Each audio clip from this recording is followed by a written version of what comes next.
Two, count them, two guests in the lair today. First, she is an acclaimed actor and filmmaker whose work can be seen on both stage and screen.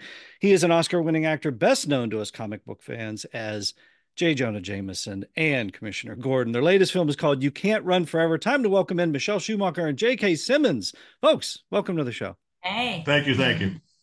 Probably it didn't take too much to get both of you together today. Married since '96, is that correct? Yeah. Coming up on 30 year, getting close to 30 year. What's the secret to a successful marriage after 30 years? Uh, Almost 30 years. we should have a funny I response, know, I yeah, guess. we should. Mutual respect goes a long way. Respect. That was the first word that came to mind. Respect. Okay. I always say too good for givers. That's my pat answer. So when you go through it, okay, Michelle, tougher to give J.K. direction around the house or on the set. This is your second film. I think you've collaborated on. Where Um, where's the I challenge? don't, yeah, I don't give direction at home, do I? No, she doesn't. No. You, Oh my well, God. No. Um, uh, on set, absolutely on set, because I don't even have to give a direction. He's just so fun to work with and give direction to. Well, I'll give okay. an adjustment or I'll say, hey, for fun, let's try this. And he of course takes it that much further even. And always brings something fun. I mean, all those there's some fun ad libs, and not to give anything away, but in the car, most of those are his ad libs, I gotta say. Okay. Yeah, I was going They're- to say, like, how much fun could you possibly have? Because this character is, like, look, I get you played some tough characters, but my goodness, is he unpleasant? He's a yeah, serial yeah. killer. I mean, we know that. I kind of knew he was off his rocker earlier on in the film. The opening scene notwithstanding, Right. which kind of get a sense he's not right. But there's a scene in a restroom where the dad is at a urinal, and then JK, you come in and stand. Probably one of my biggest pet peeves, the standing right Right? next to when there's, yeah. Did that happen to No, you? Were you traumatized by this? no, that was just one of the things in the writing, and then in the way Michelle set up that shot that was so perfectly shows us that level of just creepy discomfort that you occasionally get in a situation like that, even when it's not a psychopathic murderer. Yeah. Yeah, It's yeah, that alpha dog thing, right? Like boxing somebody in, you've got all this space. It's to show that yeah, power control thing. And you're right. That was the first sort of, other than the opening. yeah. That, Other than that, right? this guy's got, he just, the cat and mouse thing. He likes to play with people.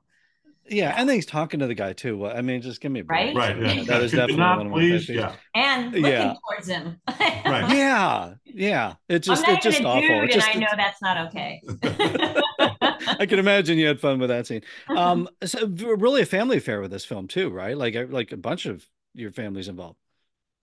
Yeah, well, Michelle's brother Randall was the producer on the movie, wearing 11 different hats, and our daughter Olivia, of course, plays Emily. Which when Michelle and Carolyn Carpenter, her friend and co-writer, were conceiving it, that was a little sort of cameo that they were going to throw our acting student daughter a bone, and then the part got bigger on paper, and they put her through the audition process, and turns out the casting director thought she was the best for the part. So and then for in the post-production, mostly for Michelle and our musician son Joe to be collaborating on all the scoring of the movie was it was an amazing family experience.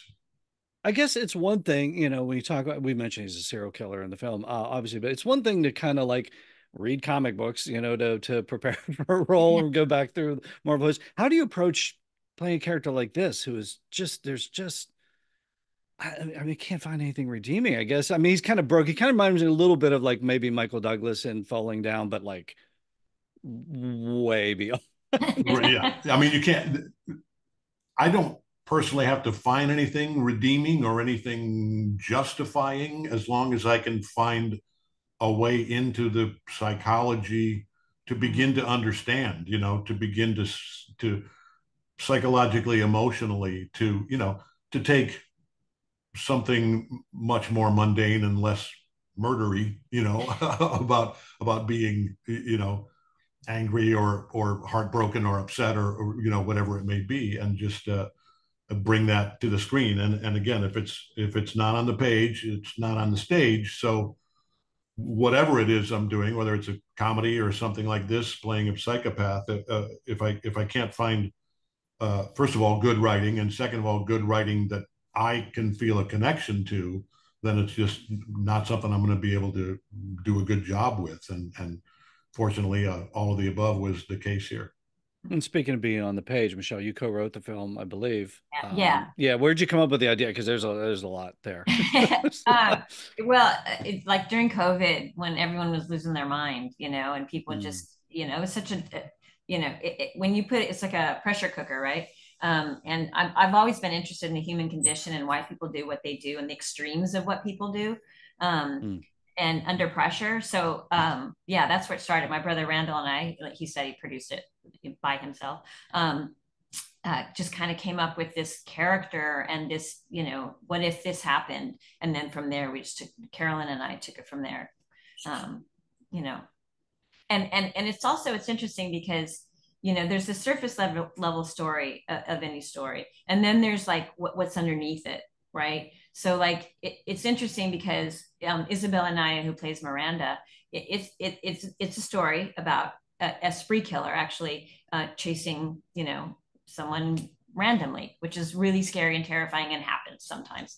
But it's also a story about um, other trauma and family and survival and suicide and I always thought it was really interesting when Carol and I were writing that this girl, and I don't think I'm giving anything away. I hate it when people give things away, and I'm about to talk about something that I hope is not a giveaway, but she has her own trauma, right? She's a young person. That was the other thing during COVID. Young people had such a hard time. The thoughts of suicide have escalated, and it's a hard time for people these past few years. But anyway, very long answer. But she actually has almost even a higher or a more extreme trauma. So sort of she goes into nature. There's all this. She releases herself from everything, including technology, and she actually, there's like a healing process that happens, and that's a deeper level to the movie that I think is so interesting and even more important. There's the story, Yeah. and then just like what's below it, right? There's a lot of layers to this too. I know we're limited on time today, but look, it is comic book central. You guys mentioned when we first started, I get some comic book stuff in the background. JK, I got to ask you about a couple of roles. I mean, and I'd love to dig into this further with you at some point down the road. Spider-Man, I got to tap into this. Like Christopher Reeve's Clark Kent, like Robert Downey Jr.'s Iron Man, you have become the embodiment for the ages of a classic, iconic comic book character. No one's ever going to play Jane Jonah Jameson again. How were you a comic book kid? Did you dig into the comics? How did you bring this character to life so vividly for all of us? 20 years later, you're still playing him. Yeah, obviously such a recurring blessing in my career, starting with the Sam Raimi movies, the trilogy that Sam did, which were so brilliant. We're going to see Sam next week at our screening of this movie in LA. Okay. He's been a great part of my career and our lives. Um, I was not a big comic book kid. I was more of a little league baseball kind of a kid. But to the extent that I was into comic books, my cousin Weed was a huge comic book guy. Um, we'll just let that go. No, we'll talk about that on the in-depth interview Yeah, later. So yeah. that'll be in the longer. Yep. And Spider-Man was always his guy. It was Spider-Man Yeah. and Sergeant Fury and his Howling Commandos. Those were Nice. the big ones we were into. So whenever I would visit him on the farm, it was all about Spider-Man. And I honestly, going into the whole thing, and I know I've been in the DC universe, briefly as well, but Right. Spider-Man was I thought was always the coolest of those superheroes. And then to find that after doing two movies with Sam, that he was next doing Spider-Man, and that he wanted me to play that part, and I had to audition for the producers, and I just felt like between we a similar shorthand that Sam and I have, not exactly as intimate a relationship, but a comfort level there of Long lasting though, yeah.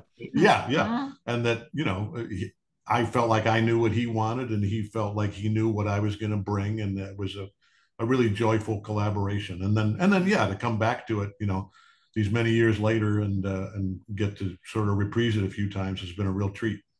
there's a deleted scene in Spider-Man 2 where you put the costume on. I don't know how much press this thing gets. Why was that cut? And Michelle, did he bring the costume home?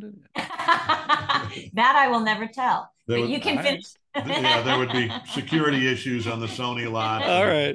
Why was that cut? Why? Car chase. Sam joked about that being Spider-Man 2.5 is going to be, me in that outfit, which by the way, they did not spend the money to build me a costume. So literally a shoehorn and baby powder were involved with getting my frame into one of the stunt doubles costumes on that day. But it was I heard you looked too good in it, and that's why they had to cut it, because you would have taken something away from Toby. But you did look good in it. I like that it exists out there. Yeah. Yeah. I want to ask you too about Justice League. I mean, just a brief part in Justice League, but then Batgirl. Are we ever going to see Batgirl? And what was your experience like working, with both Michael Keaton and Leslie Grace? What was your experience on that film, and are we ever going to see it? Honestly, I wish I could tell you, and obviously I wish the answer was yes, because a brief interaction with Michael, which was awesome, and then to have a much longer, it was Commissioner Gordon is obviously Batgirl's dad. Spoiler alert. Sorry. Yeah, no, we know that. No, we all know. Yeah, we got so decades of history. To have that, many weeks on set, working with Leslie and Adil and Bilal, the directors, the two-headed, might as well be brothers, were, brought such an enthusiasm and a obviously wealth of knowledge as filmmakers to it. It was a great set to be on, and we had good flick. Actually, Michelle and our daughter were able to visit me up there in Glasgow for part of that shoot, and nice. Yeah, it was a really good time, and I never got to see whatever the cut was that during the whatever changing of the guard kind of political sequence resulted in it not being released. Your sense is a good flick.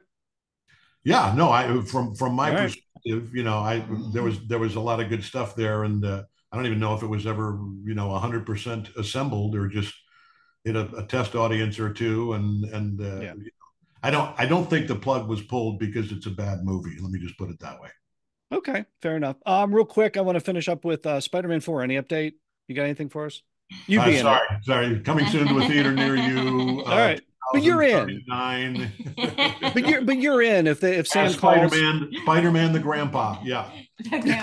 But you come back as J. Jonah Jameson, right? Like in a heartbeat. Absolutely. Okay. Wig, no wig. That's an ongoing debate. I mean, I guess if it's a throwback, then wig for sure. But your preference. I like the wig. Yeah, I like the wig too. Michelle, what's look at us. We like the idea of having hair. Come on. We do. I'm wearing a hat here. And look, if I can have a wig that great, you fooled me earlier on when I first saw him. Like, that looks awesome, and then it's like, oh, he's just like me. Michelle, what's the next project on your calendar? What do you got coming up after this flick? Well, I mean, I have a couple scripts that I finished. I'm not sure. I'm not sure yet which one. Okay. Yeah, but I've written... JK, you got like 20 things, I think. Yes, always. A few things lined up for the summer, and then once this is in theaters and on video on demand, then she'll be 100% focused on which one is next for us to collaborate on.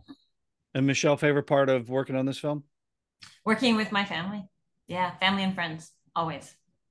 That's great. Fantastic. You Can't Run Forever premieres May 17th in theaters, on digital on demand.